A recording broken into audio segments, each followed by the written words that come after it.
It was meant to be a cozy, cheerful weekend.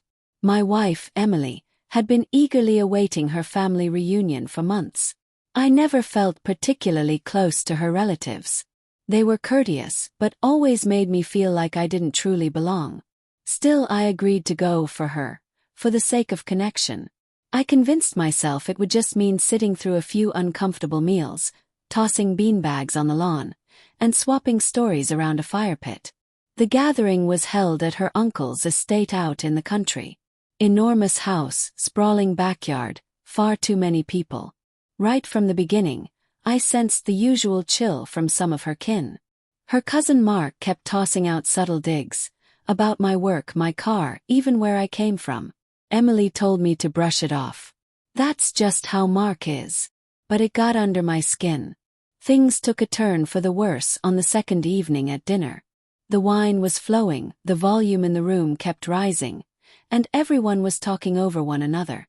Mark cracked a joke that I must have really lucked out in marriage. I laughed it off at first, tried to move past it. Then he added, "We all know who's not paying the bills in that house." The table erupted in laughter. "Except me." I stared at Emily, hoping she'd speak up for me. But all she did was force a smile and glance away. That hurt more than the comment itself. I calmly asked Mark to cut it out. He smirked and called me too emotional. That's when I snapped. I told him he was being rude and that I was tired of being treated like I was beneath everyone else. The table went quiet. Mark didn't back down. He raised his voice. In moments, it turned into a heated argument. I stood up, called out his constant jabs, and told everyone there that I'd never been welcomed.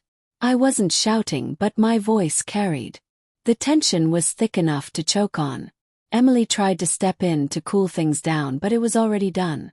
After that night, everything shifted. Not a soul acknowledged me. At breakfast, I walked in and conversation died. People averted their eyes. I had become invisible. Even Emily barely acknowledged me. She said I'd embarrassed her and caused a scene. I reminded her that I was simply standing up for myself. She stayed quiet. The drive home was silent. Over the next few days, Emily grew distant, cold, and preoccupied. No apology, no empathy, just discomfort. I felt like I had done the right thing, yet I was being punished for it. It wasn't just her family pushing me away. It was her too. I tried to talk it through, told her how humiliated I'd felt, how I had hoped for her support when I needed it most. But all she kept saying was I should have handled things differently, that maybe I was overreacting. I couldn't believe it. She chose to excuse her cousin's nasty jabs rather than stand by me. Now I sit alone in our quiet apartment, wondering when our marriage stopped being a team. One night, one confrontation.